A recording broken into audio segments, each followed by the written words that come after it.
Good morning বন্ধুরা। তো তোমরা কেমন আছো? আমি জানি, আশা করি সকলেই ভালো আছো।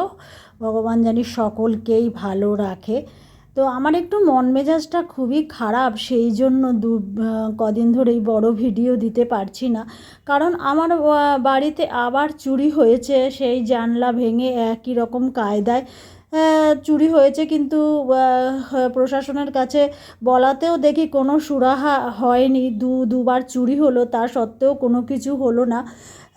আর কি বলবো, এর থেকে আর বেশি কি করার আছে আমাদের। আর সকালে ঘুম থেকে উঠেছি, উঠে কতগুলো বাসন হয়েছিল, সেই বাসনগুলো ফটাফট করে মেজে নিচ্ছি। এখনও ঘরে না সবাই ঘুমোচ্ছে, আমি টুকটাক করে উঠে কাজ শুরু করে দিয়েছি। আমি তো এমনিতেই 5:30টায় উঠি।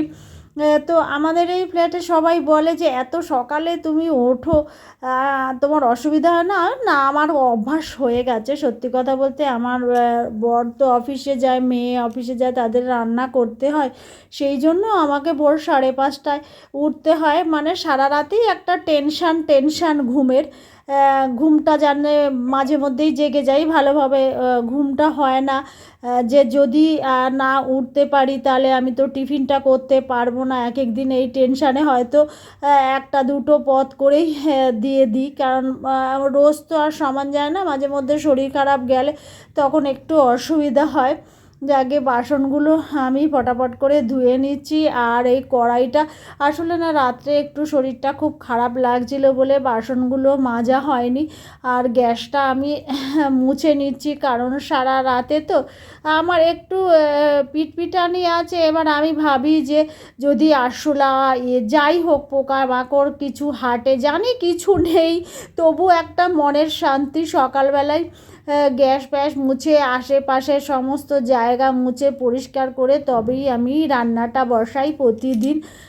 আমার একটু খালি নালে না কেরকম লাগে, ভাবি যে না, নোংরা যদি কিছু থেকে থাকে, রাত্রেবেলা যদি কিছু হেঁটে থাক, তার থেকে বরঞ্চ মুছে নেওয়াটাই ভালো। এই জন্য আমি এইসব কাজগুলো সকাল সকালে করে নিয়েছি। কিন্তু আমার বাড়ির লোকের কিন্তু কিছুই জানে না, সবই আমি ঘুমিয়েই চলেছে ওরা। আর তারপরে না এগুলো সমস্তগুলো মুছলাম, দেয়ালগুলো, টাইলসগুলো। এবারে তারপরে আমার কিচেন চিমনি যেটা আছে, চিমনিটাও একটু মুছতে হবে। কারণ গতকাল রাতে আমি আবার রান্না করেছিলাম রাত্রেবেলা, তো ডিমের ঝোল করেছিলাম। তো সেই জন্য আমার না রান্নাটা করার জন্য আমার কিচেন চিমনিটা মোছা হয়নি। আমি ডেইলি একটুখানি কেরোসিন তেল দিয়ে খাবার শেষে প্রত্যেকটা দিনই আমি কিচেন চিমনিটা মুছে নিই, নাহলে না একটা চিটচিটে ভাব হয়ে থাকে। তো এই জন্য আমি এই কিচেন চিমনিটা মুছে নিচ্ছি। সব কিছুই আমি এগুলো সকালবেলা করি। আর আজকে না সকাল সকাল উঠে ঘর দুয়ারও আমি মুছেছি। আমার বর ঘুম থেকে উঠে বলছে, সবই তো কাজ করে দিয়েছো, তাহলে আর আমাদের আর কি দরকার, আমরা ভালোভাবে ঘুমিয়েই চলি। সেই জন্য আর কি বলবো বলো, একটা ঘুমের মানুষকে ডাকা যায়? সারাদিন এত পরিশ্রম করে, তো আমাদের জন্যই এই কথাটা মাথায় রেখেই আমি কাউকেই ডাকতে পারি না, না মেয়েকে ডাকতে পারি, না বরকে ডাকতে পারি। ভাবি থাক, আটটু ঘুমাক। তবে ওরা মোটামুটি, আমার বর আজকে 7টার মধ্যেই ঘুম থেকে উঠে গেছে, মেয়ে 7:10-15-তে ঘুম থেকে উঠেছে। আর ছেলের তো কথাই নেই, 8টার আগে ঘুম থেকেই উঠবে না। উনি তো খেলা, ওনার একেবারে প্রিয় জিনিস এই ফুটবল খেলা দেখবে, ক্রিকেট দেখবে, এইসব দেখে তারপরে ঘুমোবে। আর আমি ঘরটা মুছে নিচ্ছি, ভালোভাবে একটু মুছে নিচ্ছি। আমি না ঝাড়টা রাত্রেবেলায় দিয়ে নিয়েছি, সকালবেলা ঝাড় দেওয়ার আমার সময় নেই বলে আমি এই জন্য এই সব কাজগুলো সকালেই রাত্রেই করে রাখি। ঝাড়টা যদি রাত্রেবেলা দিয়ে নিই না, তাহলে মুছতে অনেক সুবিধা হয়। নাহলে সাদা মেঝে তো ভীষণভাবে নোংরা পড়ে, জানি মনে হয় সবসময় জানি গুঁড়ো দেখতে পাচ্ছি, চুল দেখতে পাচ্ছি, এরকম লাগে।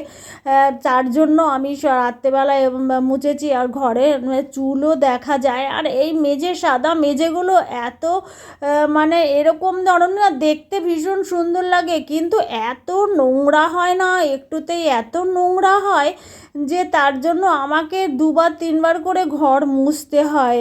এবারে আজকে রান্না করেছি পমফ্রেট মাছ এনেছিলাম, তো সেটা লবণ আর হলুদ দিয়ে আমি মেখে নিয়ে তারপরে মাছগুলোকে আমি ভেজে নেব।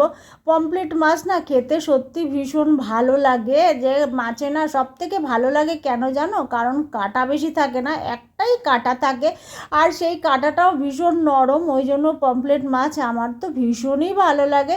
তবে আমার ছেলে ওই সব জিনিস খেতেই চায় না, মাছ মানেই আমার ছেলে একদম খেতে চায় না। তো আমি এবারে মাছগুলো ভালোভাবে একটু ভেজে নেব, ভাজা হয়ে গেলে তারপরে এবারে আমার রান্না করতে হবে। এখানে আমি মাছগুলো সব ভেজে নিলাম, ততক্ষণে জানো আমার বর আর আমার মেয়ে ঘুম থেকে কিন্তু উঠে গেছে।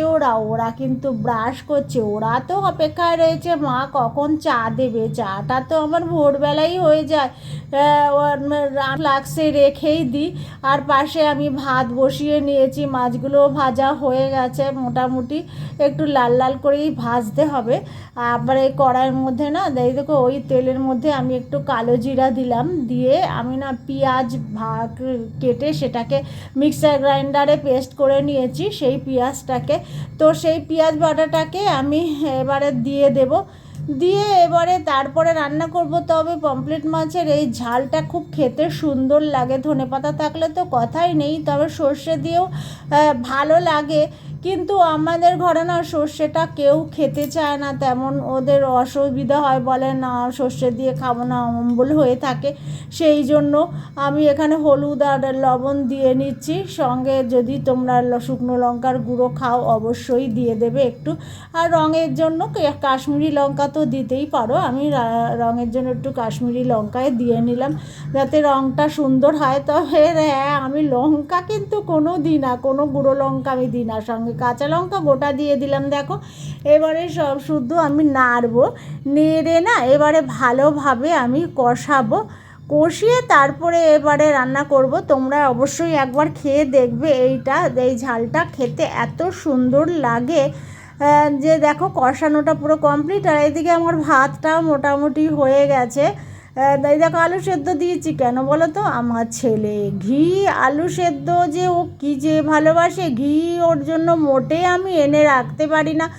একটা বড় ঘি ওর এক সপ্তাহের মধ্যে শেষ করে দেয়। আমি খালি বলি বাবা তোর প্রেশার আছে তুই খাস না, তা সত্ত্বেও ও ঘি এত ভালোবাসে, আমি আনতেই চাই না। কিন্তু ওর বাবা এক এক সময় বলে আমাদেরও তো খেতে ইচ্ছা করে, তুমি নাও না, তাই জন্য মাঝে মধ্যে আমাকে নিতে হয়। এবারে কষানোর পরে আমি টমেটো পেস্ট করে সেটাকে দিয়ে দিয়েছি, নাড়াচাড়া ভালোভাবে একটু করে নেবো, একটুখানি নাড়াচাড়া করে তারপরে আমি ওর মধ্যে জল দিয়ে দেব। এবারে দেখো জলটা যখন ফুটে যাবে না তখন মাছগুলোকে ছেড়ে দিতে হবে, তা কিন্তু কাঁচা জলের মধ্যে মাছগুলো কখনোই ছাড়বে না, ভালো লাগবে না কিন্তু জলটা ফুটে গেলে একদম মাছগুলো ছেড়ে দিলে তার স্বাদটা অন্যরকম হবে, ভীষণই ভালো খেতে হবে। আর ধনে পাতা থাকলে তো কথাই নেই। আর দেখো এখানে আমার বর আর মেয়ে টিপটিপ করছে, বৃষ্টি তো যার জন্য রেনকোট পরেছে, রেনকোট পরে দুজনে মিলে যাচ্ছে, কারণ এই টিপটিপে বৃষ্টিতেই বেশি ভেজে, তো সেই জন্যই ওরা যাচ্ছে। আর আমি একটুখানি এগিয়ে দিতে এসেছিলাম, আর সঙ্গে দেখলাম আমাদের ফ্ল্যাটের কালারটা পুরো এরকম কালার করেছে। প্রথমে আমরা অন্যরকম কালার দিয়েছিলাম কিন্তু সে কালারটা পাইনি বলে এই কালারটা দিয়েছে। এখনও বর্ডারটা হয়নি, পুরোপুরি কমপ্লিট হয়নি, এটা অর্ধেকটা হয়েছে বলে যতটা হয়েছে আমি ততটাই দেখালাম। তো আমার বর আবার, আমি বলছি বাবা আমাদের তো ফ্ল্যাটের লাল ফ্ল্যাট বলে পরিচিত হয়ে যাবে, তখন আমার বর বলছে হ্যাঁ এটা লাল বাড়ি বলবে সবাই। আর ওরা চলে যাওয়ার পর দেখো কত জামা কাপড়, জানলা বারান্দা সব জায়গাতে গাদা গাদা জামা কাপড়, এর শেষ নেই। দেখো সন্ধ্যাবেলার আকাশটা এত সুন্দর লাগছে যে আমি একেবারে ক্যামেরাবন্দি করে ফেলেছি। বারবার করে আমি ছবিগুলো তুলছিলাম, আকাশটার দিকে তাকাচ্ছিলাম, যে আমার এত সুন্দর লাগছিল আকাশটা।